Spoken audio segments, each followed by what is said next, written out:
It all started with a bombshell report out of Saudi Arabia, where the country's new women's basketball league just valued Caitlin Clark at 10 times more than any other WNBA player, including A'ja Wilson herself, the reigning MVP and three-time champion. The numbers were so staggering that even Nike executives reportedly scrambled to control the fallout. Because this wasn't just about money anymore. This was about legacy, control, and the future of women's basketball. The Saudi report wasn't some random internet rumor. It was a detailed analysis of player influence, global reach, and market value. When those numbers dropped, they confirmed what everyone secretly suspected. Caitlin Clark isn't just the face of the WNBA, she is the WNBA. Her projected worth overseas could top $50 million a year, a number that instantly made her one of the most valuable athletes in the world. But while Clark's value soared, A'ja Wilson's patience snapped. After years of dominating the league, she watched her legacy get eclipsed by a sophomore. And her frustration finally boiled over with a cryptic post that said, "What's delayed isn't denied." No names, no tags, just a message loaded with meaning. Everyone knew exactly who it was about. The timing couldn't have been worse. Nike had just unveiled their record-breaking $28 million endorsement deal with Caitlin Clark, the biggest in women's basketball history. But after that flashy announcement, nothing happened. No shoe, no commercials, no major rollout. Just silence. And that silence started to speak louder than any campaign could. Suddenly, fans began speculating that Nike was holding Clark back, terrified of the optics of giving a white rookie her own shoe before a black MVP who had carried the brand for years. Sources whispered that Nike was delaying Clark's shoe until 2026, not for business reasons but for optics, to avoid a backlash that could fracture the WNBA's fragile ecosystem. A'ja Wilson's anger began to make sense in that context.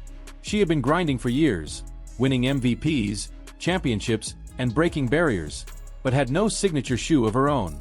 It felt like yet another slight in a career full of them.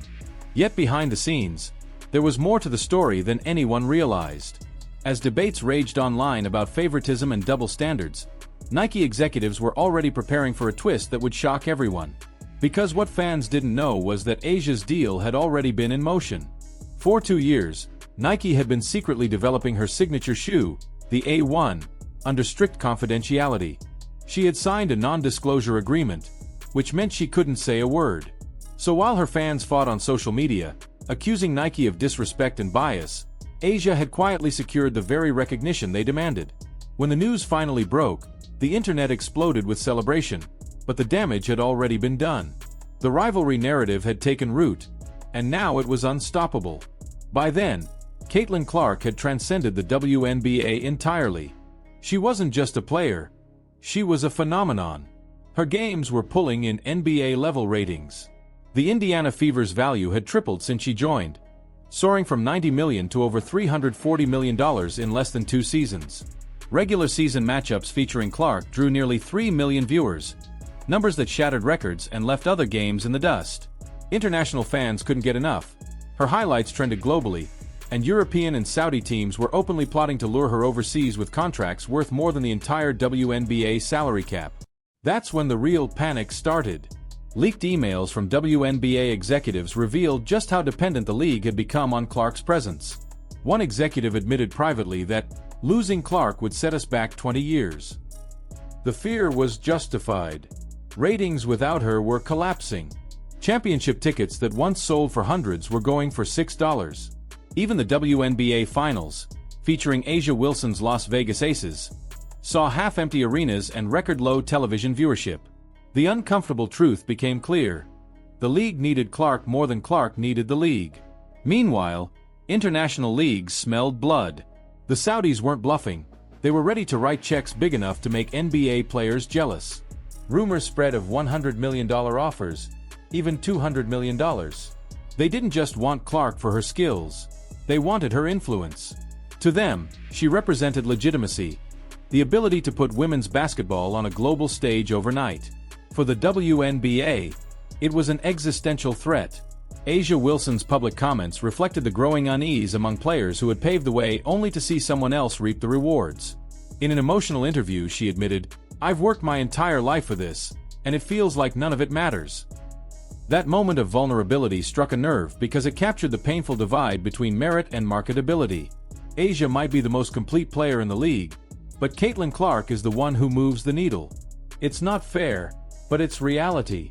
The fallout didn't stop with the players. Nike found itself trapped in the middle of a cultural and commercial storm. The company reportedly hired crisis managers to navigate the situation, unsure how to celebrate both women without looking biased. But no matter what they did, it backfired. A'ja's supporters felt she'd been disrespected. Clark's fans felt she was being held back for political reasons. And Nike's image took a hit for appearing indecisive. The mess exposed a truth every major brand is now grappling with. Social media outrage can rewrite the story faster than any marketing plan. But beneath all the noise, this saga revealed something deeper. It was never really about A'ja versus Caitlin. It was about power. The WNBA had spent decades searching for its Michael Jordan, the one player who could turn women's basketball into a mainstream sensation. Now that they finally had her, they didn't know how to handle it. The old guard viewed Clark's rise as disrespect to those who built the foundation, while younger fans saw her as the fresh energy the league desperately needed. It was tradition clashing with transformation in real time. Clark, for her part, remained silent through most of it, choosing to let her performance speak. Her calm demeanor contrasted sharply with A'ja's increasingly outspoken frustration. Yet, as both women chased greatness, they became unwilling symbols in a much larger debate. One about who defines value in women's sports. Is it the champion who wins titles or the superstar who sells out arenas? The question has no easy answer, but its consequences are massive. As 2025 unfolds, the situation only grows more volatile. Clark's rumored injury scare earlier in the season sent the league into chaos, proving just how dependent the WNBA had become on her. Attendance cratered, sponsors panicked, and broadcasters demanded changes. Behind closed doors, league executives reportedly discussed rewriting salary structures and even creating a Clark clause to allow special contracts beyond the cap, anything to keep her stateside. But the Saudis' patience isn't endless.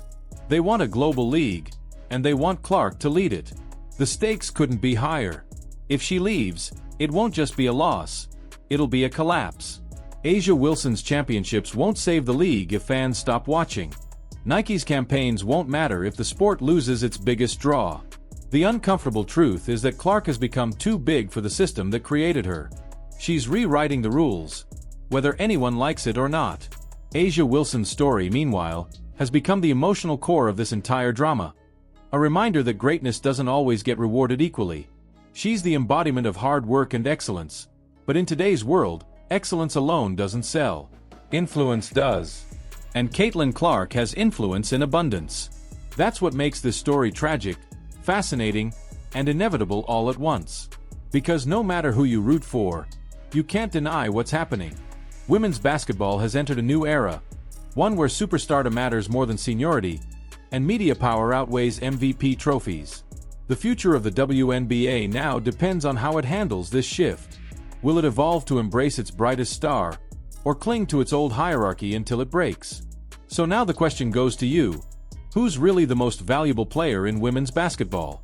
Is it the decorated champion who built her legacy through sweat and titles, or the young phenomenon who's turning the sport into a global sensation? Drop your thoughts in the comments below.